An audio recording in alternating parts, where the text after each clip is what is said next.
Proposer des photos de qualité professionnelle. Le choix et la qualité des photos est primordial. En 2 secondes, vous devez donner envie aux acheteurs de cliquer sur votre annonce. Les photos représentent 60% du temps passé sur une annonce immobilière sur Internet. Proposer des photos de qualité professionnelle permettra de faire sortir votre annonce du lot et donc de vendre plus rapidement.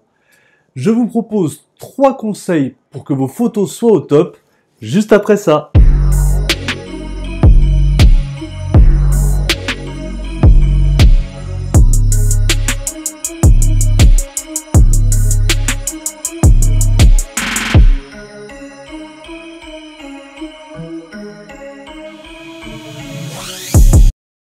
Si vous aimez cette vidéo, merci d'avance de mettre un pouce bleu.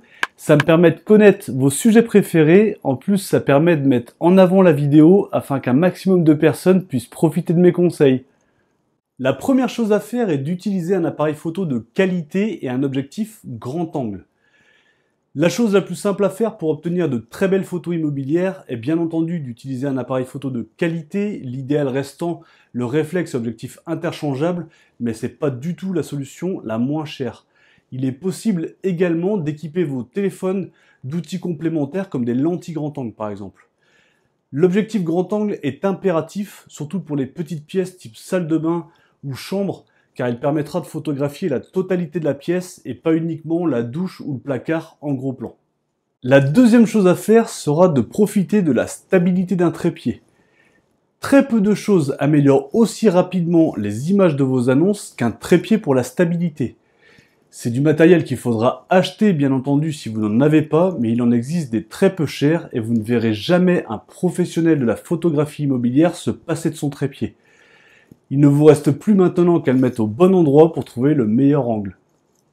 La troisième chose à faire sera de gérer la lumière avec la technique HDR. Dans des situations d'éclairage complexe où la vue par la fenêtre peut être tout aussi importante que l'espace intérieur, il peut être judicieux d'utiliser la technique HDR ou haute plage dynamique en français.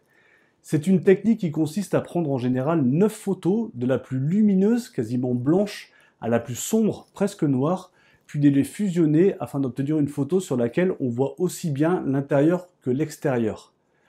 Il vous faudra bien entendu un logiciel pour effectuer cette fusion. Une dernière petite précision pour terminer, que ce soit une salle de bain refaite, un beau parquet en bois massif, une jolie décoration murale particulière, il faut accentuer sur les atouts charmants de l'endroit. Les petits détails peuvent faire toute la différence. Alors attention quand même, il ne s'agit pas non plus de publier des photos mensongères entre guillemets qui auraient pour effet de décevoir les acquéreurs pendant la visite. Vos photos doivent être très belles, mais elles doivent également refléter la réalité. Les conseils que je vous donne sont comme d'habitude très simples à mettre en application, mais ils demanderont cette fois-ci un petit peu de technique et un peu de matériel. N'hésitez pas à me contacter, je serai heureux de vous apporter des conseils plus personnalisés et de vous faire de très belles photos. À bientôt!